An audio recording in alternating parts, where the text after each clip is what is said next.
It's been about 2 years since the Hazel McCallion Central Library closed for renovation, and on the outside, it feels like we're nearing the finish line. If you remember the hole in the library from our first video, that hole now has proper glass panels for the Sky Reading Lounge. But of course, there's still quite a bit left to do on the inside. Since construction is moving from the top floor downward, you'll see a range of progression from where we start our tour to where we end it. So today, Laura Reed, manager of Central Library, and Michael Ferreira, manager of Capital Designs and Construction, will show us around the Central Library's various levels of progression. We start our tour at the 4th floor, where we can see bookshelves erected and study carrels sprouting along the walls. Lots has happened up here. There's still lots of work to do, but it's looking great. And all along the back wall is study carrels that have gone in.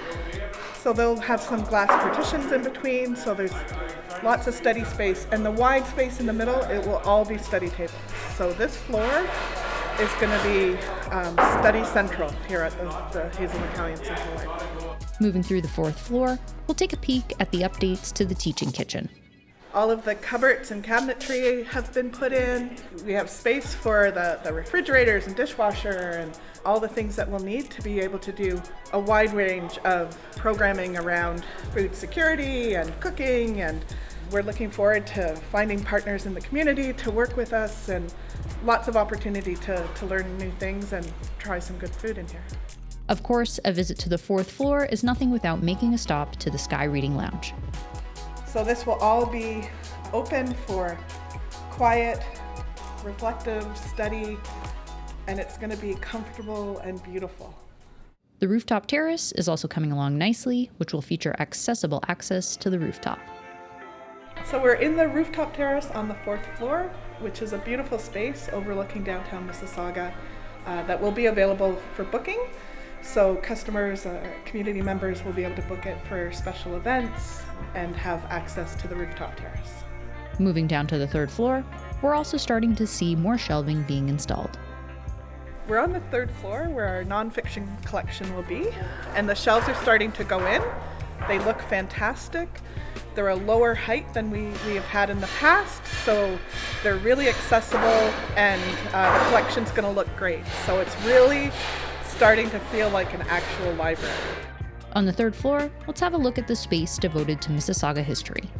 So this will have collection of important documents and newspapers and whatnot significant for Mississauga history, along with equipment for digitizing. Moving down to the 2nd floor, you'll see that although it doesn't look like the 3rd or 4th floors, things are still really starting to take shape here too. So we're down on the 2nd floor, and you can see that things have progressed even further down here. As we move our way down to the ground floor, we're finishing off the areas. A lot of the rooms are at their final stages right now, just waiting for final carpet or flooring material to complete the room as a whole. The 2nd floor will also be home to the gaming lounge, a big bright space with all sorts of consoles. In this room, you can see where all the technology will be placed on the wall with the screens, and there will be millwork in front to support all the gaming devices that will be supported in this room here. Moving down to the ground floor, you'll see the next evolution of the south atrium. As you can see, this is a 4-story structure. We've reshaped it. In our previous elements, we showed you how the structure all came together. Now you're seeing the finished product. And down below the ground floor will be a creative space energized by makers and ideas, complemented by a modest amphitheater. So as you can see, our amphitheater style seating is coming together. A lot of the finished products are still now being developed, but a lot of the elements that are required to complete the area are slowly coming together and being installed. Although we're getting closer to finally opening those doors, there's still a tremendous amount of work that needs to be done. But rest assured, the teams at Central aren't holding back. We just can't wait to show you how amazing the space will be.